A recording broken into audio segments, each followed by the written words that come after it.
जिला स्तरीय चाषी समावेश होउची मंडी रे चाषी मानकर कटनी छटनी आज चरम सीमार पहुँचलानी।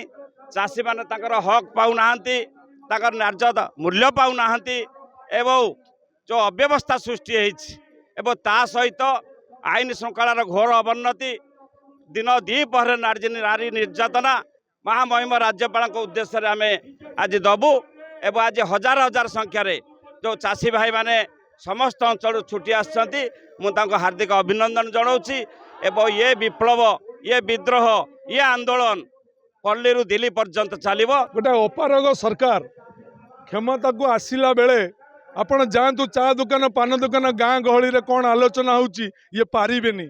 नवीन बाबू को निर्देश रे विधानसभा लड़ाई होउची, राजरास्तार लड़ाई हेबो, गाँव रे लड़ाई हेबो, मंडी रे लड़ाई हेबो जे पर्यंत ये छलनाकारी मोहन माझी सरकार न गलिची। मोहन माझी सरकार जे पर्यंत कृषि को क्षमा प्रदान करछंती से लड़ाई चलिबो। आज दिन में सरकार जो भाई भाव में चाषी मान चाषी मारण नीति करिछि आकु बिजु जनता दल केबे समर्थन करिवो नहीं।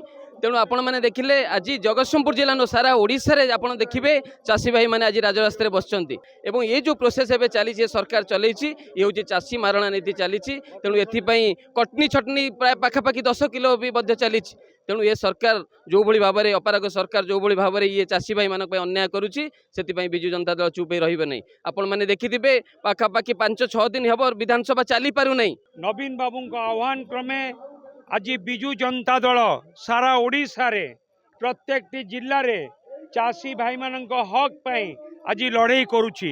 आज चाषी मुंडरे हाथ देकी बसची। आज चाषी हताश धान मंडी रे धान पड़ी रही धान उठी पारुनी।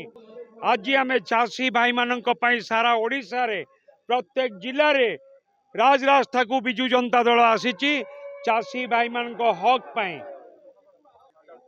चाष को जो गुरुत्व देते चाषी मान को जो गुरुत्व देते महिला मान को जो गुरुत्व देते कृषि क्षेत्र में गुरुत्व शिक्षा क्षेत्र में गुरुत्व एवं लोकंकर सबु प्रकार सुविधा केपरि लोक मैंने भलरे चलिबे ता प्रति गुरुत्व देते आज देखंतु सबु विपर्यस्त हो पड़ी। मु खाली एतिकी कहबी जो चाषी भाईटीए तार लुह को तार गामुछारे पछी मुंड झाड़ तुंडरे मारी जो कष्ट करे ता कथा आज कहीं बुझुना से आज निराश्रय हो पड़ी।